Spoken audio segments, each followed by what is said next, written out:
Hello, Diane. Lovely to meet you. Oh, I'm so happy to meet you, Rebecca. I've been watching you for quite some time now and seeing your Really? whole saga and like wanting to speak with you. And I'm so grateful that I have this opportunity to speak with you across the Atlantic Ocean. I think it's just so amazing. So amazing.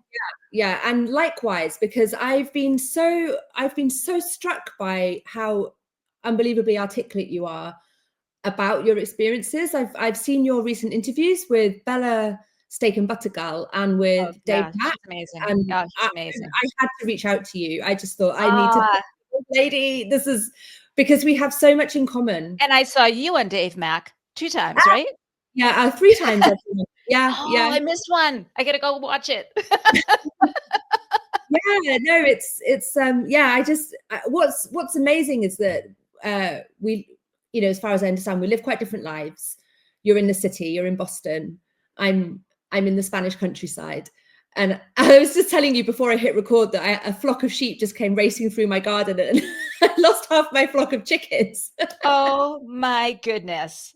On a Sunday evening, you lost your chickens? I missed that part. Holy moly. I managed to catch 3 of them and put them in the coop, but there's 4 still out there somewhere, terrified. And Wow. yeah, I mean, it's a little bit of an unexpected occurrence. Aw. And I'm hopefully, so sorry. So hopefully sorry. it'll come home and it will be fine, and it will just Yeah, be. the most exciting wild thing that happens in my neighborhood is a wild turkey every once in a while and comes over and stands on my gate and terrorizes my dogs and yeah. That's Yeah. pretty crazy. I don't think I've ever seen a wild turkey. Oh, they are not a very smart animal. No, No. Little teeny brains and this big body. So they're no, quite tasty.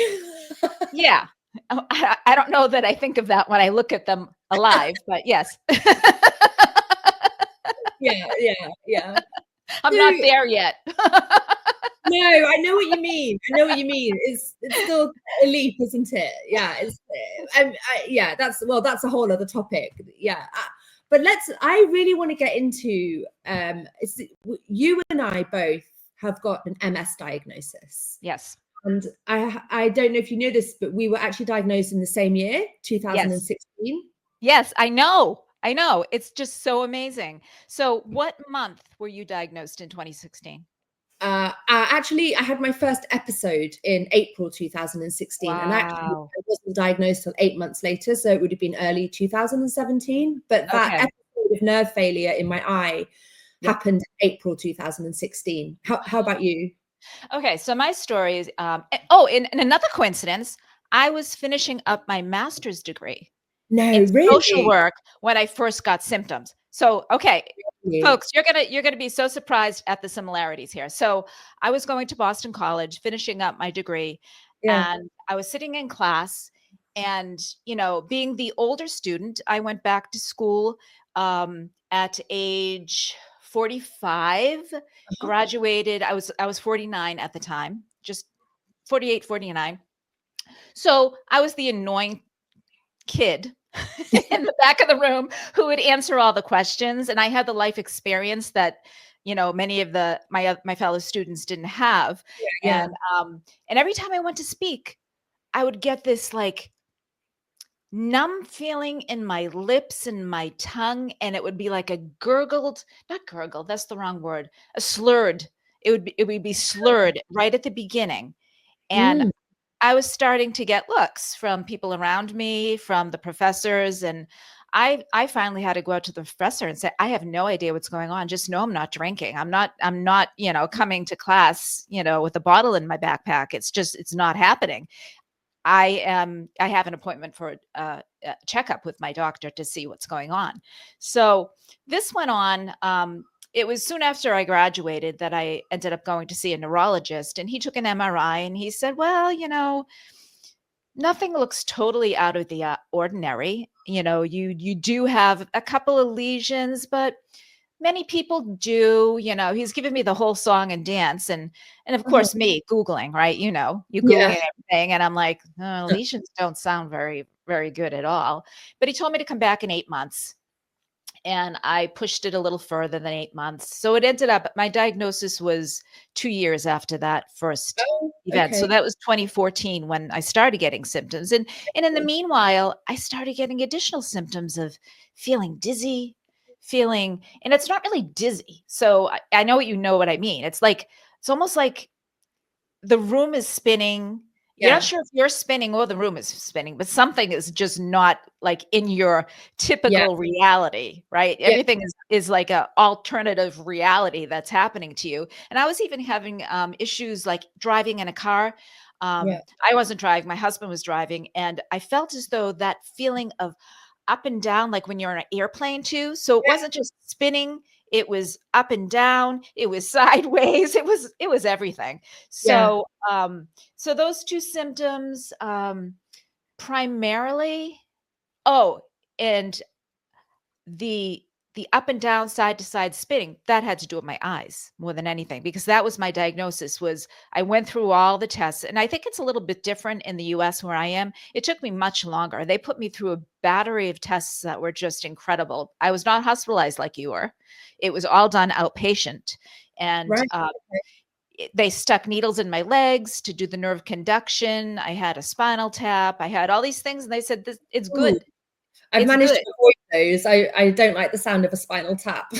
Well, this doctor that I had she was a hoot, and she had this bedside banner that was, I don't have her any longer. It was just like, just through the testing, uh, where I went in and she took one look at my MRI. This was at the very beginning. Yeah. And I went by myself. My husband said, "Do you want me to come with you?" I said, "No, no, no. I'm going to have to fight for more testing. This has been ridiculous."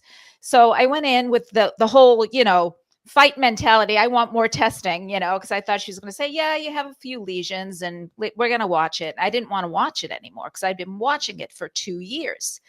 So I'm in her office and she opens up her computer, is looking at my MRIs, and she said, "Yeah, I think we're going to test you for MS." And I just about like fell over.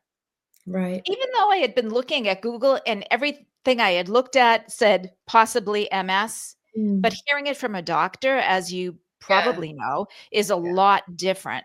Yeah. So I went through all these, I don't know, endless. It wasn't endless because it did finally end, but I went through this battery of testing, and one of them was a spinal tap. Yeah. I have 3 grown sons, and the the the thing that was really, everything was bothering me, but one of the things that was bothering me was my mother died of breast cancer when I was 30. And I know how completely traumatic that Yeah. was for me, and I did not want to put my children through that. So that Yeah. was like my one, and my husband as well. Yeah. That was one of my biggest fears. Mm. So she's sticking needles in my spine, making me roll into a ball, bring your knees up closer to your cheekbone. I'm like, they don't go that high. What am I gonna do? So like I'm trying to roll up and she's like, well, you're gonna have to talk to me. And I said, why? She said, because as you talk, the fluid will come out. You're not talking. And meanwhile, I'm trying to choke back tears. So Mm. I'm not wanting to talk. Right. So Mhm. she's sticking me. And it's like, it's painful. It's Oh. emotionally painful. It's psychologically painful. And so she says, okay, tell me about your children. What do you think I did? Bawling my eyes out. Oh. Like the type where you Yeah. Yeah. Yeah. and she's, know what she says? "Oh, good. This is making the fluid come out." Oh my God. Oh my Lord. So, she gives me tissues, gives me a Band-Aid, and my husband's out in the waiting room, and Mm. she went out there and he said, "How did she do?" She goes, "Oh, she did fine, but she's a little emotional." She said that? So I you just hope should have I you hope should have that was seen in a compassionate way, not a judgmental way. just kind of snarky. Oh. So my husband, when he came in the room to come and get, you should have seen, like he had this blank look on his, he didn't know what he was going to find. Yeah. So Yeah. I can laugh at all of this now, Rebecca. At the time, it was like completely devastating. Of course. But Of course. I'm finding I started my channel February 2nd of this year. So it's only been, what is today's date? Today's the middle of March, right? A month and a half. Yeah. So Right. Okay. and what I found was, and I know you can understand this because this is why I love talking to you, is that the trauma of telling my story on other people's channels, the trauma of telling my story on my channel, the going from sitting on a recliner to doing YouTube videos and figuring out YouTube and figuring out this technology and everything that's involved with it, Yeah. I began getting a bit fatigued. And of course, as I tell you my story, it would be, I stopped my medication. So now I'm like really, really conscious of what's going on in my body because I don't want to relapse. So I've found that I think going like reliving the trauma and trying to make other people understand like the drama, not the drama, the trauma in it. Yeah. Has done something to bring my own trauma forward, Yeah. which has not been helpful to me. So Yeah. I apologize for like joking around and making it kind of funny, but I think I'm doing that purposely now because I want to protect myself. Yeah, sure. Does that make sense? Oh, 100%. I know. I find that there's part of you, part of one that needs to express it. And at the same time, the act of doing that, as you say, brings it back up to the surface, and it can leave you feeling a little bit conflicted about that, and being so vulnerable. Right. I'm actually writing my health journey now. I've started I don't know why, I just started to write it down. You're a writer. So that's fantastic. This is going to help so many people. I'm just so excited about everything that's going on that I'm seeing on social media, that I'm seeing people do, and the people that I'm connecting to are just simply amazing. Amazing, amazing people. I'm just floored. It's an amazing community, really. And it's so positive. And you're right, it's about, well, I don't know. I just feel the need to express this in as many different ways as I am able to, whether that's in YouTube or in person or through writing. And the act of writing, although on some level it's cathartic, it's really draining. It's not the same as writing creative fiction that always leaves me feeling, okay, I'm a bit tired, but I'm lifted. Writing this has taken it out of me, revisiting in detail those years. So I'll give you an example of how that can be. So I'm a mental health therapist, and I worked with people primarily in this way over not social media, but over media, and telehealth. So during the pandemic, when the whole world was experiencing this trauma, everybody who came to me with something they wanted to speak about, always part of it was the pandemic, which was also my trauma. So that was a very difficult thing to try and find some distance from.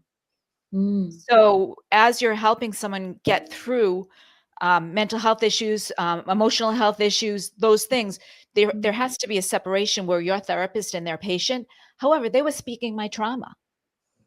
So that became very difficult.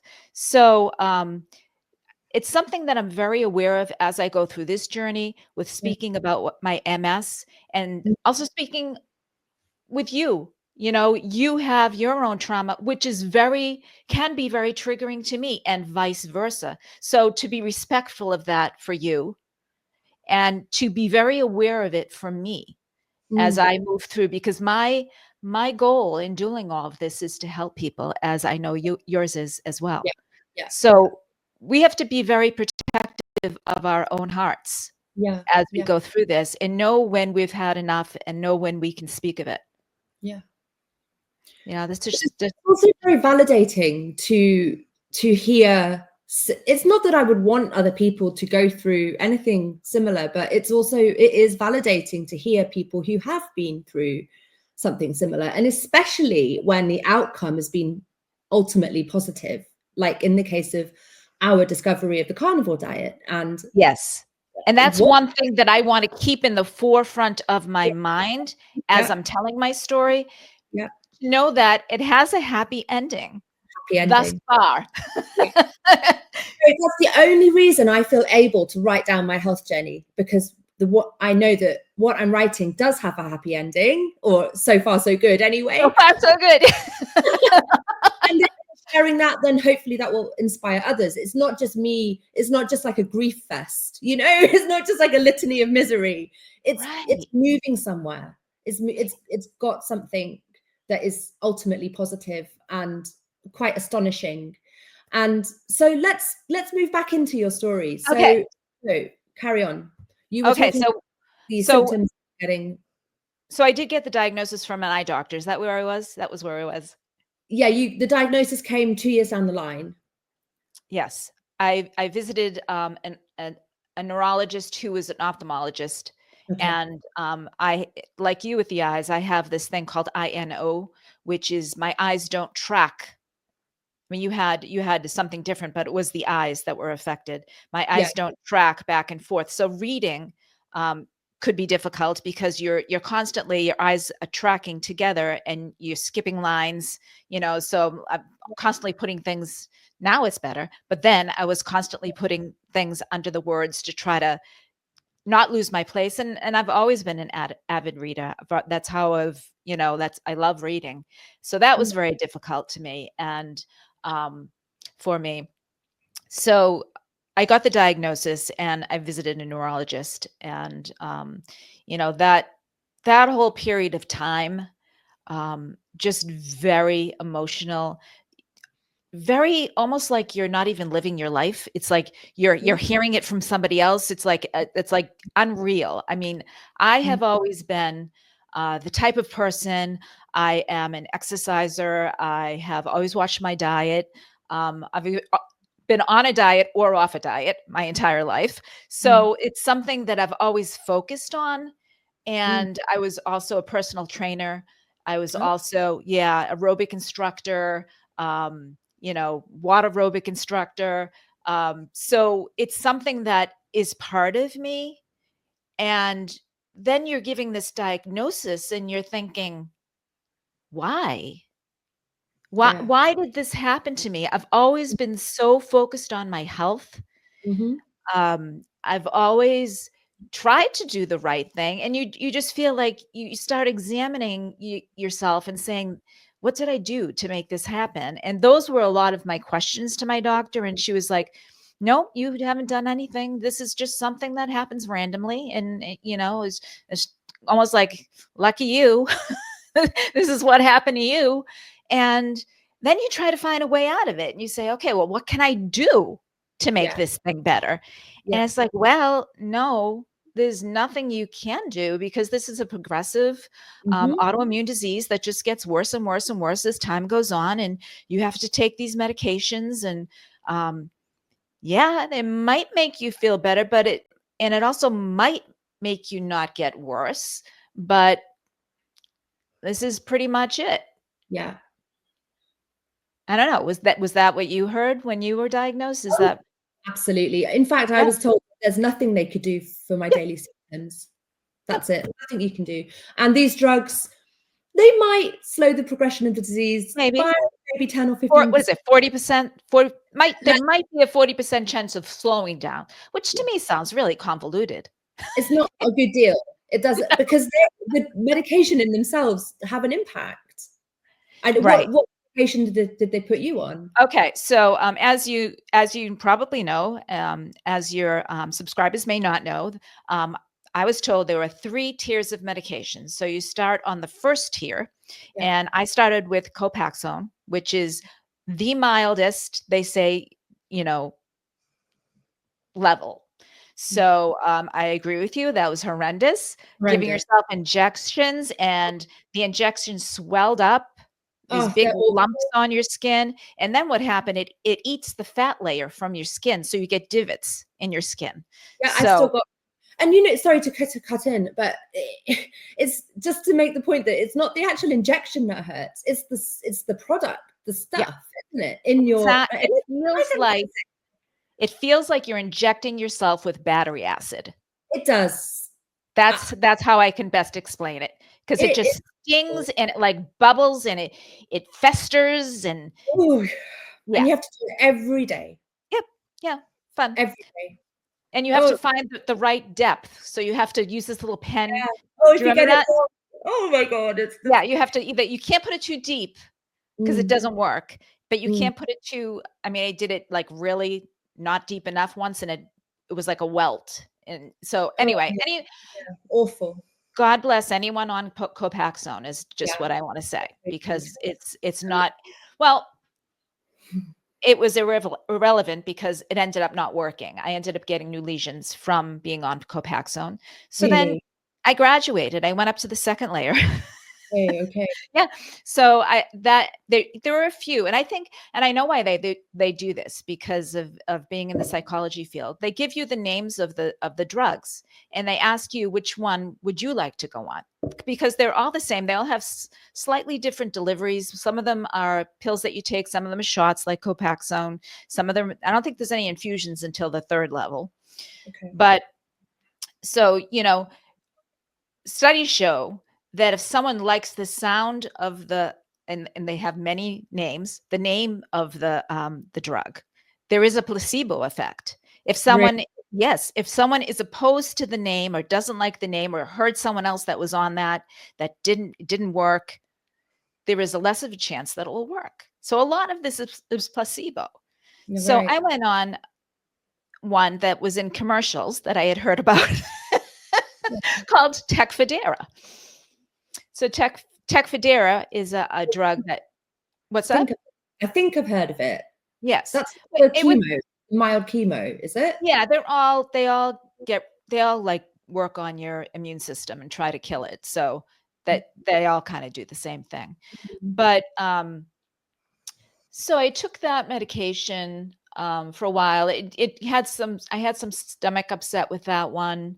There was some kind of mild side effects, and I tried it. I'd get used to it and took it for a length of time. I don't remember how long, and then I got another lesion. So now I graduated again to level 3, and this time it was infusion. It was B-cell therapy. It was kill your B cells so that your immune system does not attack the MS.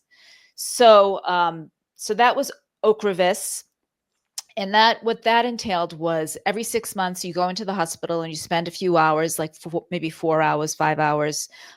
It's longer in the beginning because they want to make sure that you don't have a reaction, and you have an IV infusion. And then you go home, and then you wait 6 months and do it again. So my body tolerated that pretty well. And I had no new lesions with that one. Okay. I don't know, like, it didn't help. It didn't hurt. Oh, okay. Yeah, it kind of hurt. So I was given that drug, and it coincided with COVID hitting. So they killed my B cells at the same time where everyone said, boost your immune system. Right? Same. It was like May of 2020 that I went on this medication. So here I am without an immune system. I had my T cells. So you have B cells, T cells. This just works on the B cells. So wearing masks everywhere, being very cautious about where I went, and everyone went through it. But I think for me, having no immune system was, I'll have to say, it was a little worse than everyone else. I'll just have to say that. So, so what happened as well is that it sets you up. It sets you up for pneumonia. I did not get pneumonia. And it also sets you up for UTIs. I had a lot of UTIs. So there was a point where the doctor wanted to put me on prophylactically. He wanted me to go on antibiotics, and I just refused because I didn't want to do that. So there was a period of time where I had a hard time with all of that. until the carnivore diet. So, so I had this this relapse in 2022 that forced me to stop working and close my practice. It was the fatigue was so strong that I ended up, like, at the end of the day, just almost in tears, just getting through it all day long. And, and being a therapist, it's a,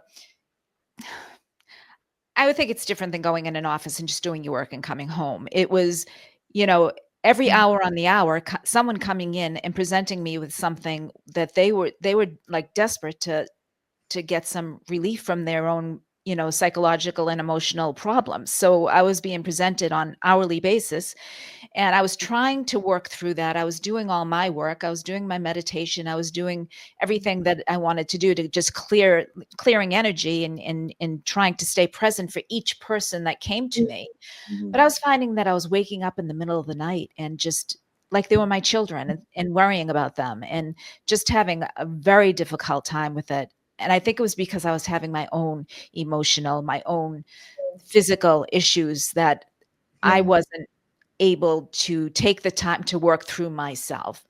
So before it ended up getting, so that I wasn't taking care of people, I just closed my practice. I found other therapists, which that in itself was difficult, finding people to take care of these people and putting out, hey, can someone take 3 patients? Hey, can someone take 2 patients? And just wanting to make sure these people are cared for, Yeah. Yeah. wasn't like just quitting a job, No, but also quitting a job when it's your own practice, that must have been very hard emotionally for Yes. yourself on that. Oh, I had gone back to school as an adult. I had built first my knowledge. Then I went through 2 certification processes. Then I rented an office. Then COVID made me abandon my office and come and do this online. Thank God I could still do it. But then I still had an office that I tried to sublet it. That was a disaster. So I ended up getting out of the lease and finding someone else to take it over, which that whole process was just, that was mind-boggling in itself. So, and that all ended. It went from August of 2022 to February of 2023 when I finally, kind of crossed the T's and dotted the I's on that whole trauma of doing that. And then I was diagnosed with my second autoimmune disease. Oh. Yes. Yes, by March of 2023, I was diagnosed with rheumatoid arthritis. One ankle started swelling up, then another ankle started swelling up. And when it's bilateral, it's rheumatoid arthritis is what they said. So I was put on a medication, Plaquenil,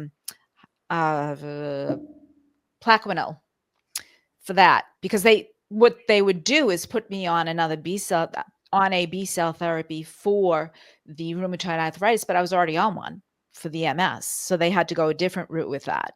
And that seemed to alleviate the pain. But Rebecca, it was so bad that I couldn't stand to brush my teeth. I had to sit and brush my teeth because the ankles were so swollen and so painful that that I couldn't stand for a period of time. Thank God. People to relate to who haven't been through something like that is that it's not just a one-off. No. It's every day, right? Like, you can't do this anymore. It's your sense of self. It's a fear for the future. Yeah. So the first one, MS, very traumatic. Now I've got 2. And now they're saying, what medication are we going to put you on? You're already on this really strong. We can't kill your B cells any more than they're gone because they're already gone. So what do we do for you? So they found this medication. Well, they have this medication, and they found it for me, and it worked. The ankles, the swelling in the ankles, still a little bit painful, but a lot better. And in the meanwhile, I ended up with a kidney stone. As this is happening, I was in the hospital with a kidney stone Because of the oxalates, because of having spinach smoothies with Really? almond milk and having, oh yeah, and sweet potatoes and dark chocolate. All of these things are so high in oxalates. I was giving myself oxalate poisoning Were by you on were you on a special diet for your health at this point? Or was it no, just your no, no? I was trying to eat. I was trying to eat a lot of vegetables. You Mm. know, that was my goal. 9 Mm. vegetables a day. I was doing an MS diet, Wall's protocol, where they're very heavy on the Right. vegetables. Okay, And you're on Wall's protocol. yes, Interesting. yes, Interesting. and I had an app that I was with, communicating with people and like, "Did you have your 9 vegetables?" Oh my goodness, I have to go chop some vegetables. You had to make your 9 vegetables a day, which was part of it. And I was stuffing them in smoothies in the morning, lots of spinach, packing it in. Um, you know, I loved my sweet potatoes, a little bit of dark chocolate at night. Oh, I love that too. The sugar-free one. Mm. All the while, no processed foods, Mm. hardly any carbohydrates, just a little bit of carbs. I was gluten-free at the time, just getting rid of that gluten because that was really bad, and Mm. just eating tons and tons of healthy food. Um, I overloaded my body with oxalates, ended up with because the stone was an oxalate, calcium oxalate stone. That's how, so they give you a sheet that says, stay away from these foods. And I'm looking at all of them and I'm saying, this is everything I've been eating. Right. So I went down further down on the list for the veggies and like, okay, so these are lower oxalates. I will eat these ones. Still couldn't imagine a life without vegetables. Yeah. Still ate the vegetables. I bought Sally K. Norton's book, Toxic Superfoods. I don't know if Oh, you've yeah. read that. Very I've had good book. yeah. Yeah. And I actually got on a call with her. She had like this coaching call, and I was able to get on a call with her. And I told her my story. She goes, "Oh yeah, oh yeah, you oxalates, yep." But Mm. I think I heard like a little hint of like she mentioned the word carnivore or she said it in a book, but that was the first time I ever heard of the carnivore diet. And I was like, yeah, that's crazy. I can't do that. What? Live without vegetables? How do you do that? It You know? sounds crazy, doesn't it? We're Yeah. so used to that. We're so used to variety. We're so used to what we think is healthy. It does seem crazy at the beginning, doesn't it? Yeah, because you're told since you can understand words.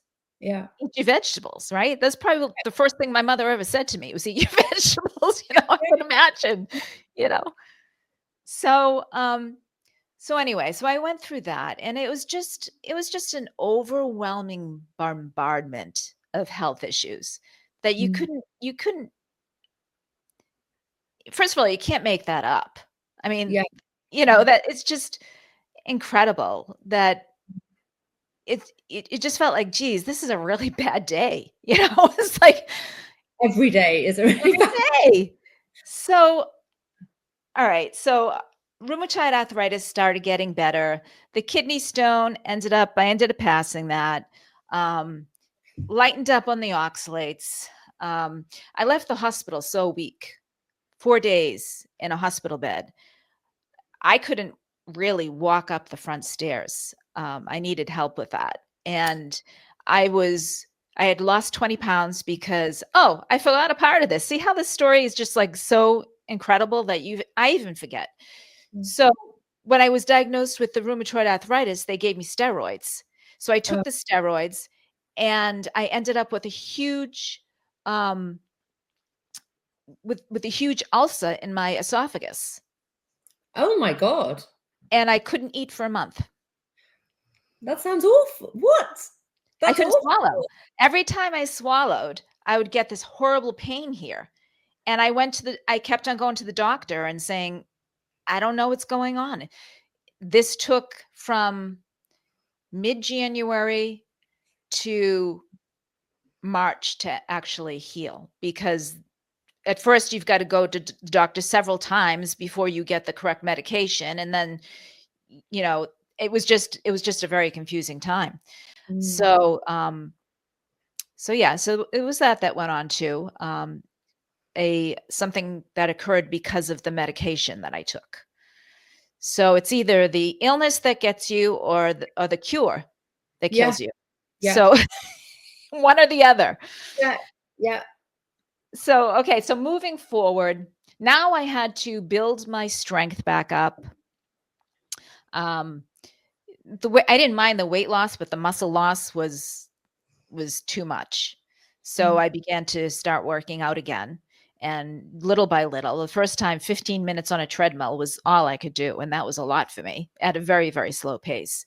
Um, so all this while, going through, but what happened as soon as I started eating, I gained the 20 pounds back. No problem there, but it was all fat. All my muscle, I still had this weakness of this muscle loss that I Mm. had lost, and now not being able to move as much and trying to get back into it. Yeah. So that was a big setback, and I can see how people, especially the elderly, when they go through a health crisis, how the muscle wasting can happen, and what Yeah. a profound effect Yeah. it has on someone. Yeah. And just having MS and, trying to keep my muscles strong throughout MS and just having that incident that happened that made me kind of waste away for a month. Yeah. So that was like that whole year of trying to get that back. And so that brought me to the fall, um, of trying to get my physical health back and realizing that as I spoke with people, that I was starting a sentence, and then by the end of the sentence, I forgot what I started with, and I was having word retrieval problems. So Yeah. having a conversation with somebody, I mean, you hear me. I love to talk. I spent my days talking to people, and Mhm. this is what I love to do. And then getting to the point where having a conversation with a friend is very difficult. It was scary, Rebecca. I'm relating so hard right now, honestly. Like I used to describe it as having my thoughts were like sand through my fingers. Yes, The conversation would exactly. start, and I don't know what we're talking about. How did this?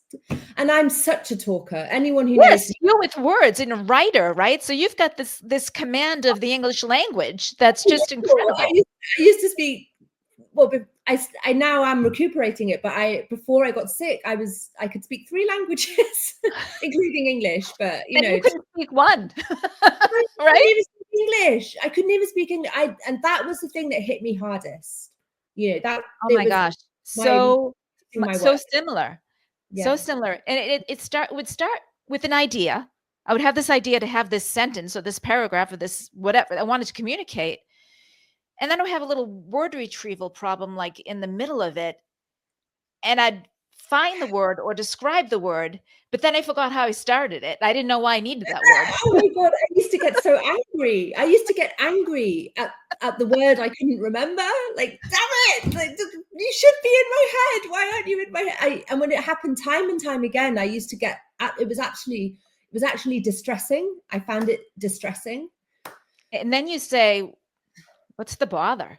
Like, why even talk? Because it's like so hard, even to like ask for something from my husband, like, where is that thing? That thing that you bang nails with? You start pantomiming, you start defining. Yeah, God, yeah, I'd forgotten how that was. It's coming back to me, and it was, you could find it amusing maybe, but when it starts to become distressing, when it becomes something that is actually hindering your ability to relate to people, have flowing conversations, socialize, and or be a professional, and yeah, yeah, I'm sorry to hear you had that as well. I mean, Yeah. I And thought you that know how was. frustrating. And the thing is like, then I start getting in my own head, right? At the time. And I started saying things like, all right, so eventually it's going to be, I'm going to be wheeled to a party with my entire family there. I'm going to be like pushed into a corner like a potted plant. And every once in a while, they're going to come over to me and say something nice and hug me and say, I love you, Mom. And I'm going to just nod and smile. And that's what my life's going to be. I mean, I just kept on seeing that in front of my face, Mm. you know, as someone who, oh my gosh, I just love my family. I love my children. I love hearing things that they tell me, and I love speaking to them, probably much to their dismay, a little bit too much, but I enjoy it anyway. But you know, and I started like seeing what a possible life, like this possible life ahead might not. I mean, and I love my family, and I know they would always treat me, I hope they would always treat me good and take care of me, but I didn't want that. I didn't want someone taking care of me. I wanted to take care of myself. I wanted to be a participant in my life, Yeah, yeah, yeah, right? yeah. So I started, you know, looking at studies about MS. I started like really like almost panicking to do this, like going to Google Scholar and starting to look at what is happening. Is there something new? Is there something new? Reading books, just really like almost panicking in a way. Mm. And then the whole eye thing started, and reading was becoming more difficult, and following the lines was becoming more difficult, and remembering what I read was becoming more difficult. And I was kind of like getting in a bad way. Mm. So then, Rebecca, that's when I turned on YouTube. So that because I had already watched everything on Netflix. I already watched everything Oh, on yeah. Prime. I was scraping the barrel of Netflix for a while. I'm like, they're not keeping up with me. Come on, put some new stuff out. But Yeah. now I'm thinking, you know, I need to find out what's going on here. So I turned on YouTube, and I don't remember the exact thing I typed in. It was something to the effect of how to, you know, diet to help MS, or how to heal MS, or something to that effect. And these doctors started popping up. Dr. Berry, Dr. Chafee, Dr. Kiltz. And I started listening, you know, and I said, no, that's crazy. Carnivore's crazy. I can't do this. And it took 3 months, because I think it was like, it was in and around the new year when I started watching this stuff. And it wasn't until March 5th, 2024, that I started Carnivore. Okay. So I really gave it a good fight, Yeah. you Yeah. know, because it just didn't sound right to me. And it wasn't until I started hearing the science behind it, Mm. about, you know, and started really learning about the metabolism, and how my metabolism is working or not working. And Mm. then, you know, I got all caught up in it. And then finally one day I said, you know what? They're telling me this is going to make me unhealthy if I eat just the carnivore diet, just, you know, fatty red meat. That's going to make me unhealthy. But you know what? I'm already unhealthy. And this might make me feel better. And the only way for me to know it is to suck it up and try it. Give it a whirl. Yeah. So I did. So you did. So, I did. and what happened? What was the experience? This would be a good cliffhanger. This would be like, to be continued. Ad break. So March 5th, it was actually, it's funny because it was a Tuesday. I usually started my diets on a Monday, you know, after a weekend. And Okay. so it was a Tuesday. I just decided that day, I was like, I'm going to do it. And I did it. And 3 weeks later, the fatigue lifted. Really? It That's was three. great. It was so black and white. It was so obvious. It was so Yeah. dramatic. Yeah. You know, it's one day waking up and just kind of looking around and saying, okay, this world is different than it was yesterday. What is happening? You know, I feel lighter. I can't figure it out. And then going for a walk and not feeling like I'm walking through jello or Yeah. walking through quicksand, you Yeah. know, just Well, having the that fatigue, freedom. it's more than just feeling tired, isn't it? Oh, Fatigue is it's like nothing you would ever experience in regular life. I can say it's like, I have yeah. been tired. I gave birth to 3 children. Mm. I have spent nights caring for those 3 children, been up, had an hour or 2 of sleep at night, and been tired the next day. That's not fatigue. Yeah. That's tiredness. Yeah. Fatigue is feeling like someone has taken their hands and pushed it on your shoulders, and every time you go to move, you've got to move through their resistance. Yeah. Every time walking down the street, walking with my husband, we take walks together a lot. He's just strolling it, and I'm feeling like I am in like hip deep water walking against a tide. Yeah. So it's everything you do is more difficult. Yeah. And and you walk like it's more difficult. Yeah. You don't realize it, but your gait changes Yeah. when you have MS. Yeah.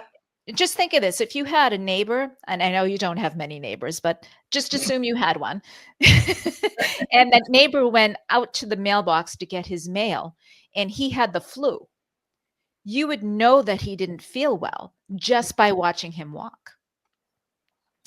And that's how I walked every day. And everyone, even though I wasn't aware of it, I was aware of it, but I wasn't aware of how other people were viewing me. Because my youngest son said to me, "Mom, you are moving different." He noticed I was moving different. So, so yeah, I mean, hearing the feedback. I feel like an 85-year-old woman. That's how I felt. Yeah. When I was fatigued. Absolutely. Absolutely. So that's in it was like I kept on getting these gifts, Rebecca. So the fatigue gift, the brain fog gift, think came right with it. And then one time I realized, okay, I'm not in the fog anymore. I don't have brain fog. Yep. I had an extreme heat sensitivity, Yep. Autoimmune syndrome. So that was end of June, beginning of July. It was good timing to get rid of that. I went for a walk. It was 85-degree weather, and it was later in the day. I usually walked in the morning, but I had put it off, and it was almost noontime by the time I took my walk. I'm like, well, I'll walk a little bit, and if I get hot, I'll just turn around. And I'm walking, and I'm like, ooh, and I'm perspiring, and I'm walking faster, and the fatigue from the Autoimmune syndrome and that when you feel like crawling in a ball did not happen. And I walked my entire 2 miles, came home, and it was incredible. And when these things happen, it's so easy to forget. Yeah. Because there was another time I was at the gym and I was doing my stretches after my weight training, and I started doing sit-ups. And I'm like, wow, this kind of feels good. Why don't I do these sit-ups? And I realized I couldn't do them because of the changing from lying down to sitting caused the whole entire world to spin around. So I had not done them for a long time. So what I started to do, Rebecca, is to write everything down, to document Oh, good. when in my notes app, the date, what the new symptom might be, because I did have a couple of those, or the symptom going away, and what I did, like if it was a new symptom, what did I eat the day before? What did I do the day before? So just keeping track, because if you don't, you forget where you came from. Yeah. It's so easy because, I mean, I know your mind does things to you, and I'm sure this happens to you as well. As I'll be sitting there, I'm like, did I really have MS? Yeah. Did this really am I making this whole thing up? It doesn't seem like it didn't seem real at the time. It didn't seem possible, but it was real. And then, yeah, you're right. It's so easy to just get used to the way your body and mind is. Yeah. Every day. Maybe I really, maybe they were wrong. Maybe I really didn't have this thing. And, Yeah. Do Do you feel that it has gone, or how would you consider it, that it's healed, it's cured, or that I'm very careful with that, Rebecca, because, to this day, they say it is incurable, right? So MS, once you have it, you always have it. Okay. So there's that. Yeah. It's the medical community. And however, I say I'm nearly 100%. I've nearly 100% reversed symptoms that I was experiencing from MS. Yeah. because that's my experience. Yeah. I'm allowed to have that experience. Hmm. They can tell me every single day that I still have it. It doesn't matter. If I don't feel it, I don't care. Yeah. Yeah. Right? Really. Absolutely. I really, really agree with you. It you know, I think when I first got sick, I felt that other people saw it as a label that I simply had to accept or not, and they didn't understand that it was a physical reality. Does that make Yes, sense? So a lot of absolutely. people would assume that I was psychologically generating these symptoms out of fear because I'd been given this label. Right. When in fact, the label came from the symptoms and the symptoms were a physical reality. Um, And and there's so much psychologically that you go through when you're diagnosed with an autoimmune disease, with a problem that you're going to have to be focused on for the rest of your life, because it is a focus. It is in your reality. It becomes part of you. So there are things that happen psychologically, and there are mm, things that happen emotionally and psychologically as you heal from these things. yeah, You again have to learn how to switch your identity. yeah.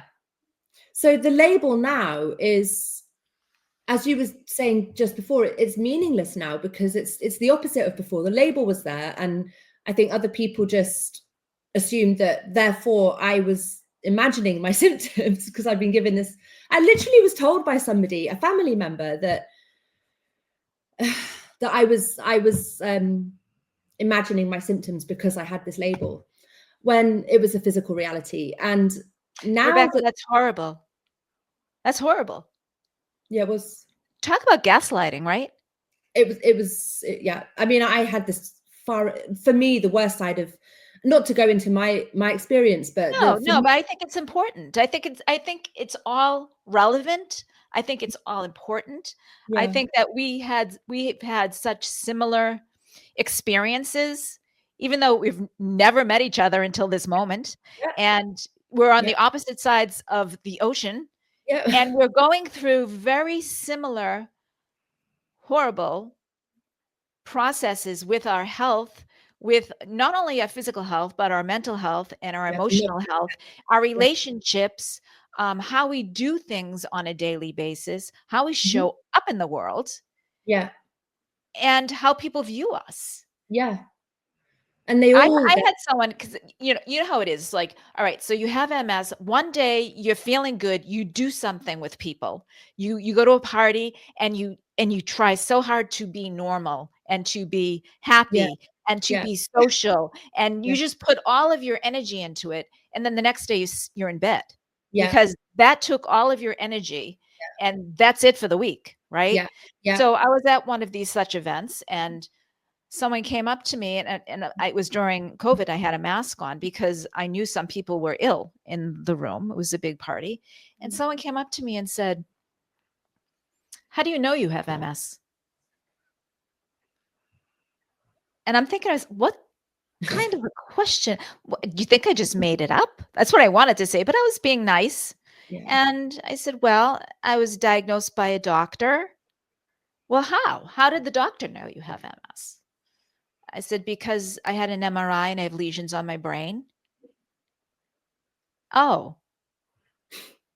It's just like, a disconnect. Like, yeah, then you're feeling defensive. Like, I have to explain my illness just because I'm not in a wheelchair yeah, or I don't have a walker. What, you want me to have a walker? Is that what you want? Because I say MS, that's what you imagine in your head, that's how I'm going to be. And I worked very hard to, and I know it's not all will, but I worked very hard with my diet. I worked very hard with my exercise all the way through this so that I could keep some strength, that I yeah, wouldn't look sick. I always take care of my appearance so I don't look sick, you yeah, know. Um, so, it's interesting, the judgments that you can get because you look like you're smiling, and you know that you want to have a good time in life. Well, you're not really sick. It's yeah. the effort is taken for you to be able to do that, only to have people take away from the nightmare you're living and say it's not real in that case. It's, I found, and it's not that you don't even want it to be real. Like if that person says it's not real and it would make it not real, you would be so happy for that to happen. If you had a magic wand and said it's not real, you'd be like, oh, good. Now I can go on with the rest of my life. Absolutely. And then now it's gone, and the symptoms are gone, and they don't believe it's gone. No, I don't. Like, no, you can't cure your MS. You've still got to have that label. Don't you get carried away with yourself. But as you say, I mean, I don't know either whether the MS is cured. I would not go so far as to say as it is cured, because as far as I know, it's incurable. Maybe that's not true, because I've also been told other things by medical professionals that have turned out not to be true, such as there's nothing you can do for your symptoms. Well, what symptoms? Right. And so as of today, but I think that perhaps in the future, someone's going to be looking at this video, you know, like 50, 100 years in the future and say, remember when they thought MS was incurable? Look at this Rebecca and Diane talking, and they thought it was incurable, and they cured it, but they didn't know they cured it. Who knows? Who knows? But the thing is, we're living our lives. We're not disabled by our symptoms anymore. And however long that lasts, I'll take it. Yes, I'll take it. And, you know, I'm just going to have to be honest here. Is like right before I went on the carnivore diet, I really, I'm a Catholic Christian, and I called out to God and said, you know, please heal me. This is enough. I was really kind of bold about it. Yeah. And it was shortly after that I saw carnivore, and I'm like, God, really? Carnivore diet? Nah. This can't be it, you know? But I kept on getting it. And you know, when you pray from your heart and your soul, whatever you believe, you assume that if you get your prayer answered, that it's like it's granted. This is happening to you. No. My belief is that God wants you to do something. He's going to call you. He's going to have this ask of you. And my ask was follow carnivore diet. Now my ask is tell people about the carnivore diet. And I really believe, and you know, don't think I have a God complex. That's not what I'm saying. But I really believe that my prayers were answered, so that I could go and I could show other people and I could help other people. And that's really what's in my heart, to help other people to heal from whatever illness that they are afflicted from, because they all come from the same root. They're all the same root cause, whether the branch is MS, whether the branch is type 2 diabetes, whatever the branch is that you're experiencing, there is that root cause, and it's metabolic health. And it's not being talked about. It's not being taught to us how to take care of our bodies. And I'm not a doctor. I don't pretend to be a doctor.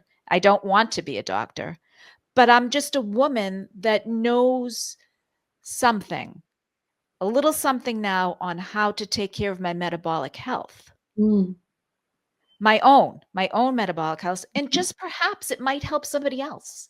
Yeah. If I talk about it. And that's all I'm doing here. Yeah. You know, I'm just totally grateful that you asked me to come on your channel and to talk about it. But I'm not talking about it because I'm anything special. You know, I'm not special. I have the same DNA as everyone else. You know, perhaps the thing that I did was stick with this thing long enough for it to do some good, you know, and you as well. We stuck with it so that we could see. But I'm no more special than anyone else. Just a human being. I think that's really beautiful what you just said, and really powerful as well. And I really, you know, it's amazing that you've just started your channel. I really think that you could really do some really wonderful things for some sick people out there who I really hope will be watching, whether this video or other videos similar, but the information has to reach them. And you know what? If they don't believe me, it's okay. Yeah. I'm not trying to change anyone's mind. Mm. If you don't believe me Mm-hmm. and you feel healthy, you feel good, eat. We can eat whatever we want to eat. Yeah. It's our right. Yeah. And it spans across culture. It spans across wants, likes, dislikes. I Mm-hmm. tried feeding 3 babies. I know you can't feed them something they don't like. And everyone should eat what they want to eat. Yeah. However, if you're looking to heal something in yourself and you think that maybe this might have some relevance to it, there's only one way to find out, is to try it. Yeah. And to document it. And if it doesn't do you any good, don't ever have another steak. It doesn't bother me. More for me. Right. Absolutely. Like, the whole point, I think, is that there should be no coercion in medicine. No. Or anything really. Or politics. Politics. The government should not tell us what to eat. No, Period. Amen. None of their business. No. It's nobody's business. It's, you get to eat what you want to eat. Yeah. And if you're happy with your diet, keep it. Yeah. Especially if it's doing you good, if it's giving you your health back and giving your strength back, then that would be a crime to prevent somebody from eating what they want to eat if it's what's keeping them healthy. Right. And I'm not saying that is what's happening, but it just seems that there's a lot of pressure to eat differently, or cultural pressure. Sugar is sort of, I see sugar as a huge drug, that's legalized and promoted, and it's insidious. It's in everything. It's in all of our food. Yeah. You don't even know if it's there. Yeah, and it's so addictive. Mm-hmm. So addictive. Yeah. What does your I want to wrap up soon, because I like my interviews to be within the realms of an hour, because I find that more people tend to then click on them, not because I couldn't talk for hours. I happily talk for hours. But in you can the do a part 2 on my channel. I would love that. I would love that. This has happened at every single interview I've done so far, is that you're my third. And I just want to keep talking. I want to keep talking for another whole hour, but in the interests of encouraging people to watch it, I think it's best to keep it absolutely about an hour long at least. Right. But could we just finish up for now? And yes, we're going to do a part 2. But could you just let us know what your daily diet looks like? What you tend to eat in a day? So it's interesting. I was eating chicken, fish, beef at the beginning, and then went to the Lion diet. So recently it's been just hamburger, steak, roast beef, those type, just ruminant animals. Yeah. Mostly beef. And I eat 3 meals a day or 2. So I'm eating like a half a pound of ground beef for breakfast, probably the same for lunch, and then a small steak for dinner. No in between, just, the 3 meals. Or if I go to 2, I'll either skip breakfast or dinner and have the 2 meals. And that's it. Mm-hmm. That's all I want. You're stricter than me. I do eat eggs and I do eat bacon, and I do like to alternate beef with chicken. And I sometimes stray into the realms of dairy as well, and I love fish. I don't think I'm getting the best out of the diet at the moment, and I wonder whether I should try Lion for a while just to see. You can see.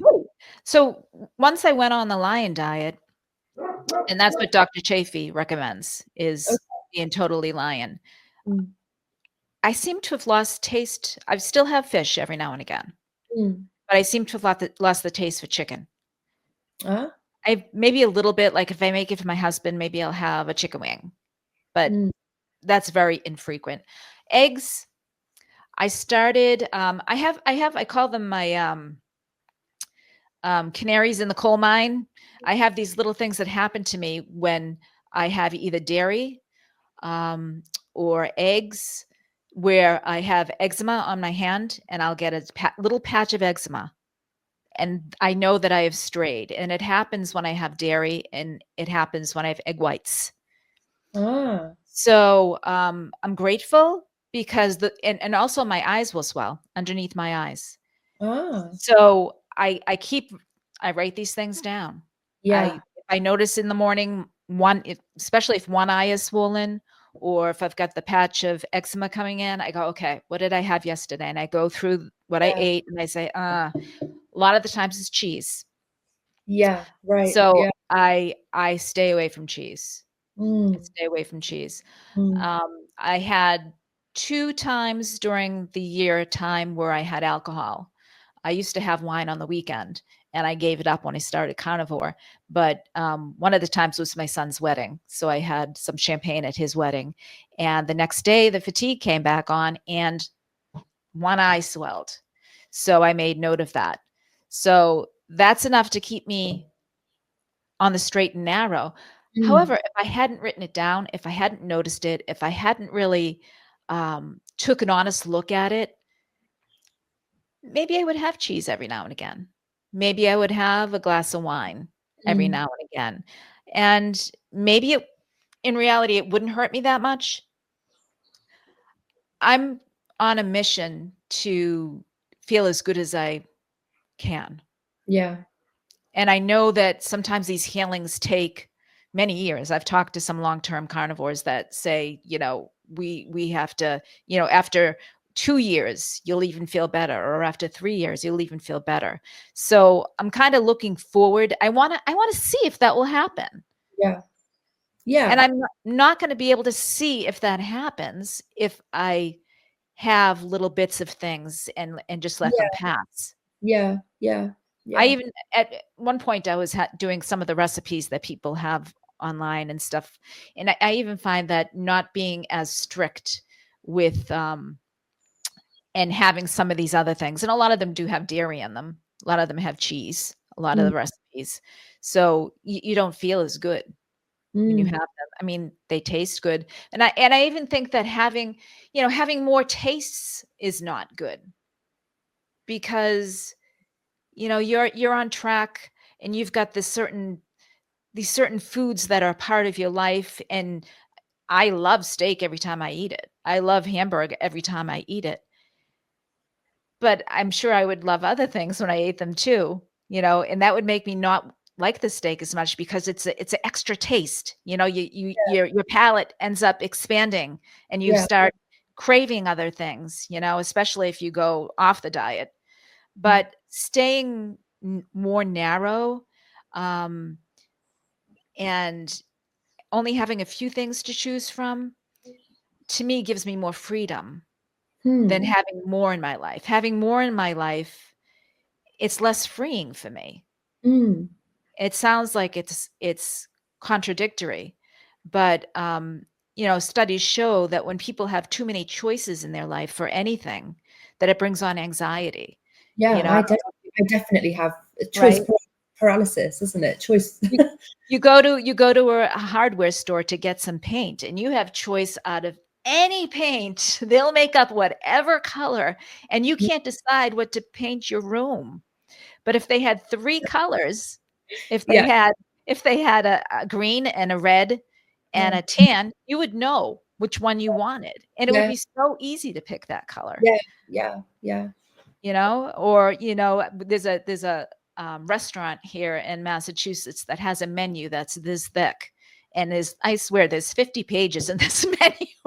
And you go out to dinner with friends and you start going, and that's what you do, you just flip pages and you're like, what are you having? I don't know, what are you having? And you start talking about, and that you have no idea.